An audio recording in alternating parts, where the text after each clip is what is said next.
You noble diggers, all stand up now. Welcome, comrade. Never forget the forms. Hello, my friends, and welcome to my channel. Today we're continuing with Che Guevara. We're not doing Kant today because I'm a chicken. I don't want to do it injustice. I want to reread some of it and make sure I've got, synthetic a priori correct in my mind. The problem is I have no respect for Kant, and I'm trying to muster it so that you can see what we're doing later with Hegel and Marx. But anyways, we'll save all that for tomorrow. But today we're going to do Che Guevara, Part 6, Suburban Warfare. If during the war guerrilla bands close in on cities and penetrate the surrounding country in such a way as to be able to establish themselves in conditions of some security, it will be necessary to give these suburban bands a special education, or rather a special organization. It is fundamental to recognize that suburban guerrilla band can never spring up of its own accord. It will be born only after certain conditions necessary for its survival have been created. Therefore, the suburban guerrilla will always be under the direct orders of chiefs located in another zone. The function of this guerrilla band will not be to carry out independent actions, but to coordinate its activities with overall strategic plans in such a way as to support the action of larger groups situated in another area, contributing specifically to success of fixed tactical objectives. So what he's saying is that to establish yourself in suburban areas, that you need the support of the rural bands. So he says a chief of the rural band should be in charge, and also he mentioned that it can't spring up of its own accord, so it needs to be implanted by one of the rural chiefs. And also, it's not for targeted harassment, but for communications and or targeted assassination, targeted sabotage. You can't run a guerrilla war in the city. There's too many people there, and the state can surge too many troops into the area.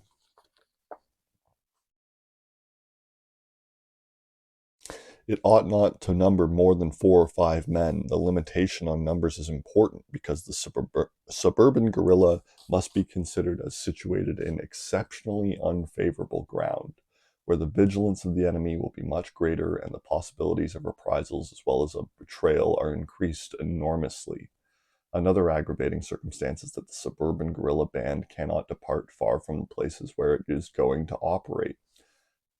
To speed of action and withdrawal, there must be added a limitation on the distance of withdrawal from the scene of action and the need to remain totally hidden during the daytime. This is a nocturnal guerrilla band in the extreme, without possibilities of changing its manner of operating until the insurrection is so far advanced that it can take part as an active combatant in the siege of the city.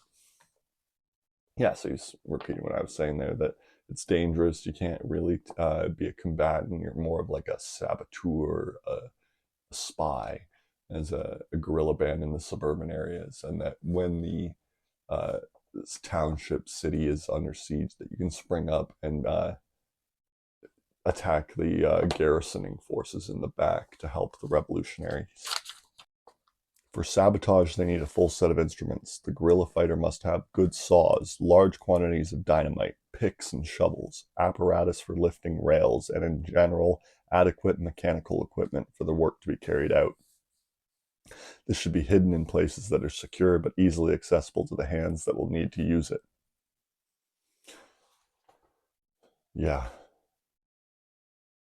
not a lot of guidance there, but you need to be doing sabotage if you're a guerrilla warfighter in a suburban area. And I would not hide the sabotage tools off a property available to you. Also not on your main domicile's property, and also not outside of a property without, outside of, let's say, 100, 200, 250 meters from the domicile. Okay, here he's talking about the guerrilla fighter, social reformer, and we're on chapter 2. Oh, so that was subpart 6 of chapter 1. This is chapter 2, subpart 1.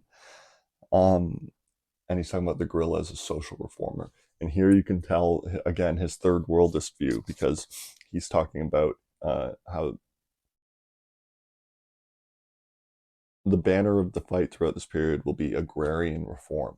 So if you're talking to peasants, that makes sense. But how does agrarian reform make sense in the imperial heartland, right? Where um, there are landholders that hold these lands. They're yeomen almost. They're upper crust. So appealing to them doesn't make any sense. And the workers that they bring in are outsiders, immigrants. They're not peasantry.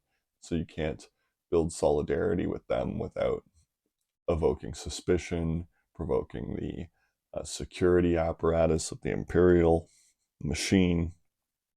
Just wouldn't work here. But that's what he says, that uh,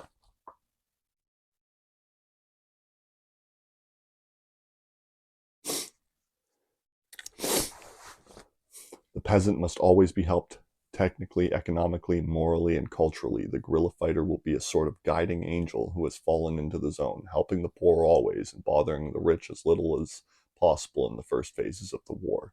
But this war will continue on its course. Contradictions will continuously become sharper. The moment will arrive when many of those who regarded the revolution with a certain sympathy at the outset will place themselves in a position diametrically opposed.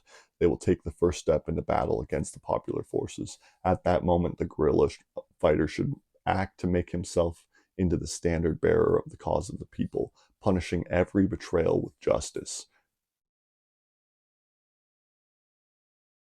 Private property should acquire in the war zones its social function. For example, excess land and livestock not essential for the maintenance of a wealthy family should pass into the hands of the people and be distributed equitably and justly. Seize, take, give, redistribute. It's a revolution.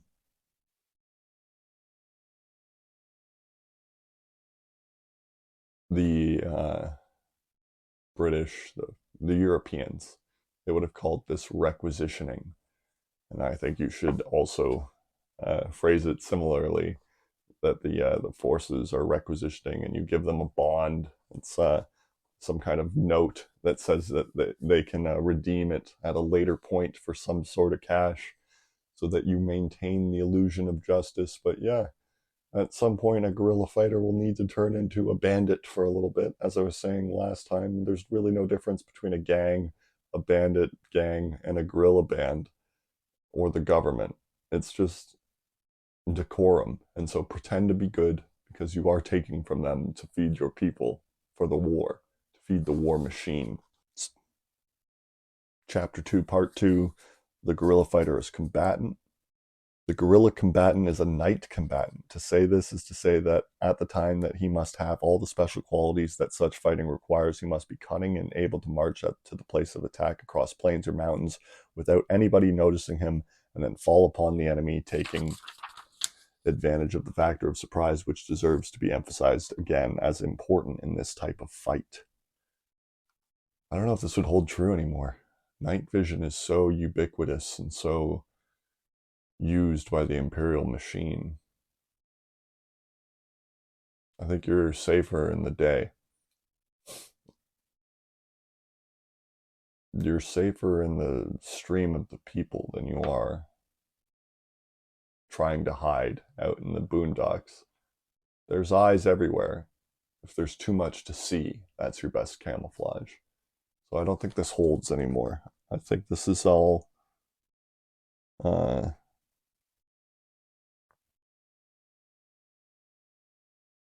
I think this all doesn't apply. The best age for a guerrilla fighter varies between 25 and 35 years, a stage in which the life of most persons has assumed definite shape. Whoever sets out at that age, abandoning his home, his children, and his entire world, must have thought well of his responsibility and reached a firm decision not to retreat a step. There are extraordinary cases of children who as combatants have reached the highest ranks of our rebel army, but this is not the usual case. For every one of them who displayed great fighting qualities, there were tens who ought to have been returned to their homes, and who frequently constituted a dangerous burden for the guerrilla band. The guerrilla fighter, as we have said, is a soldier who carries his house on his back like the snail. Therefore, he must arrange his knapsack in such a way that the smallest quantity of utensils will render the greatest possible service. He will carry only the indispensable, and he will take care of it at all times as something fundamental and not to be lost except in extremely adverse situations. This brings us to the question, what is the life of the guerrilla fighter like? His normal life is the long hike. Let us take as an example a mountain guerrilla fighter located in wooded regions under constant harassment by the enemy. In these conditions, the guerrilla band moves through during daylight hours without eating in order to change its positions. When night arrives, camp is set up in a clearing near a water supply according to a routine, each group assembling in order to eat in common. At dusk, the fires are lighted with whatever is at hand. The guerrilla fighter eats when he can and everything he can. Sometimes fabulous feasts disappear in the gullet of the combatant. At other times he fasts for 2 or 3 days without suffering any diminution in his capacity for work. So, outside, move during the daytime, move positions, and you can only cook at dusk, which is, the time when the sun is setting, so that there's some sort of mask for your fire and also for your smoke. Shoes are another of his precious treasures. Whoever has a pair of them has the security of a happy existence within the limits of prevailing circumstances. That's the words of a real soldier right there. He's mentioned it a few times. This is the first one I've deigned to read to you, but he says boots, shoes, good shoes should be made of the highest quality. Shoes should be piled in logistics at the first opportunity and the first thing to be piled. Shoes, he says, as a guerrilla fighter. I think that's very interesting. The guerrilla menu, which is composed mainly of roots, grains, salt, a little oil or lard, and very sporadically pieces of meat of some animal that has been slain. This refers to the life of the group operating in tropical sectors. So it's a poor diet, roots and grains with a little fat, fried in a little fat. A horrific oatmeal with no milk, but lard. Blech.